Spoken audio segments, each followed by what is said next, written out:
transparencë më të madhe, edhe po të kishim kërkuar e të kishim punuar me muaj e muaj të tërë, nuk kishim për të parë asnjëherë se çfarë kemi parë dje edhe sot.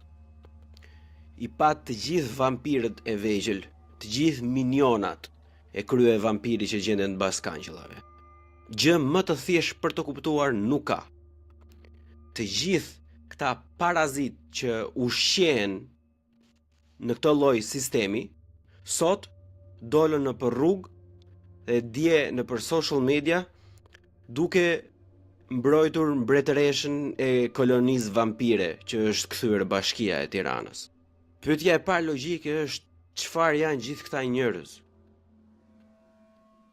Çfarë pune bëjnë të gjithë këta njerëz në Bashkinë e Tiranës, por edhe në institucione të tjera, kur ne gjendjen e dim se si është.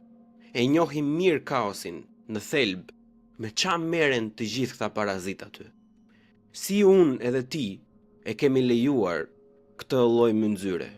Si këta pas kanë krijuar kaq shumë këllqe sa nuk i bën më përshtypje fare?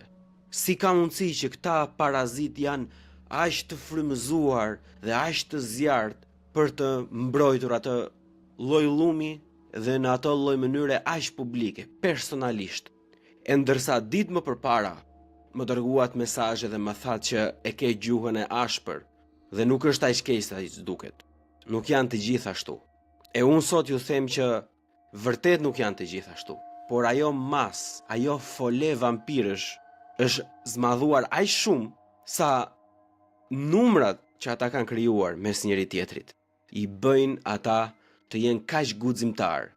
Si e lejuam ne që të kenë një vetbesim aq të madh sa të mbrojnë krimin në mënyrë më të hapur të mundshme.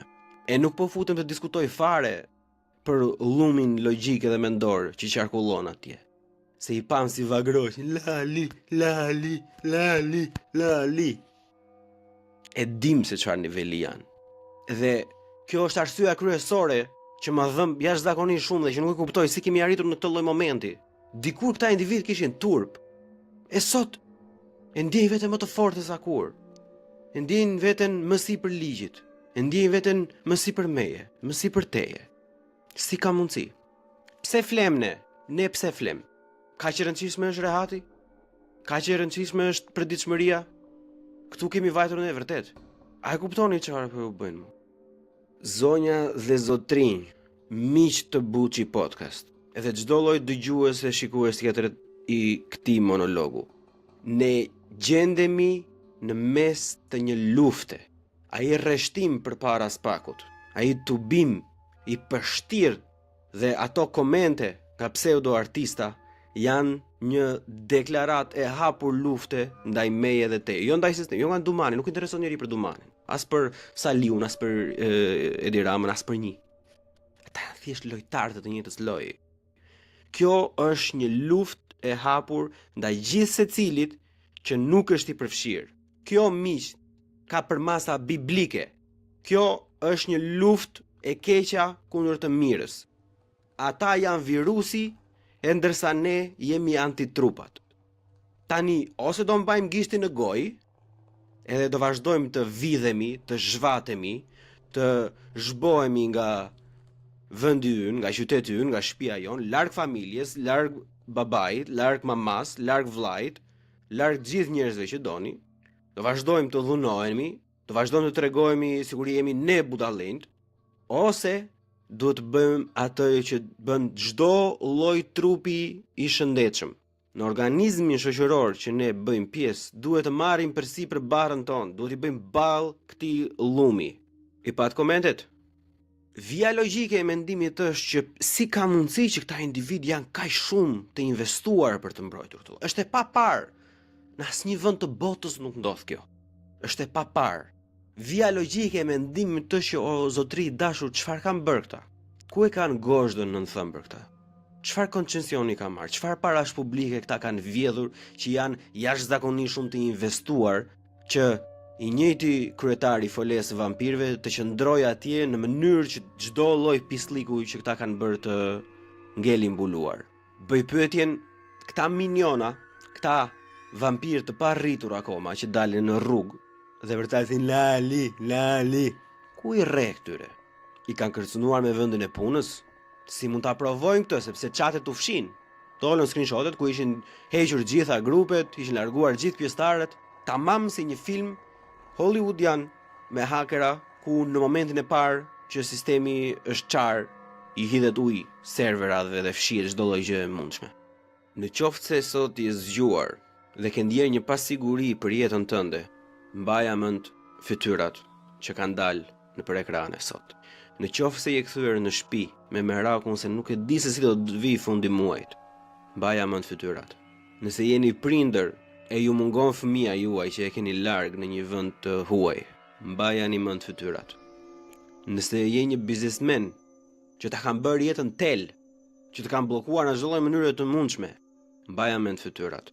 Në qoftë se je në spital dhe nuk po merr shërbimet e nevojshme apo një familjar i yt, po degdiset deg më deg, derisa të zbrazet komplet se çfarë kanë për xhepa dhe çfarë ka kursyer të jetën, mbaja mend fytyrat. Duhet të kuptoni që individ të tillë po ju përdhunojnë karakterin tuaj, po ju përdhunojnë të ardhmen tuaj. Në sytë të tyre ju nuk jeni asnjë gjë, jeni të pavlefshëm. Në sytë të tyre ju jeni thjesht një numër takse. Në sytë të tyre ju jeni ata budallënt. Ju jeni ato delet që nuk ndryshoni dot. Ju jeni ato delet që jeni të majmura për t'u ngrënë nga huqrit. Dhe kjo tuf me uqër ka një uri teje të madhe. Dhe nëse mendoni se më keq nuk bëhet, jeni duke gënjur veten. Më keq do të bëhet, më shumë do të vuani. Gjithë secili ka forcë, gjithë secili mund të bëjë diçka. Boll me këto budalliqet, jo po nuk bëhemi, ne nuk bëjmë kështu, e ç'a do bëj unë, jam vetëm ç'a do bëj unë. O do më hiq nga puna, o buka e gojës. Në qoftë se heqja nga puna, problemi më i madh nuk keni asnjë lloj problemi, sepse në qoftë se ti mendon se do të heqin nga puna, po ngritë zërin, po je ndryshe nga të tjerët, ë? Në qoftë se bën vaki që ti lejon vetes të mendosh vetë në mënyrë të pavarur. Jo çfarë të thot chati i partisë, çfarë duhet të shpërndash nëpër muret e social media. Është çështje kohe se sa siç të përtyp ai lloj sistemi, të dalësh bashkë me gjithë jashitjet e tjera. Dhe pyetja është, a do bëhesh pal, a do jesh ti thjesht një ushqim i këtij sistemi, apo do i therrasim mendjes një herë për gjithmonë dhe siç të ka glaburuar, t'ja qash stomakun. Miqtë e mi, nuk po vjen askush të na shpëtoj.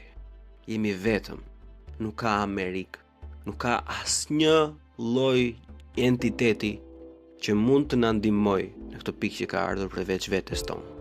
Sa më parë të njohim aftësinë dhe fuqitë tona, aq më shpejt do të bëhemi më mirë për veten tonë, për fëmijët tanë, për fisin, për lagjen, për qytetin.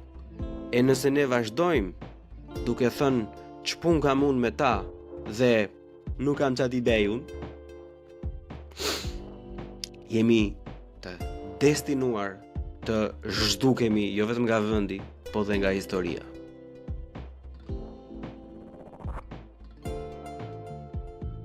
Bu. Cai. Po.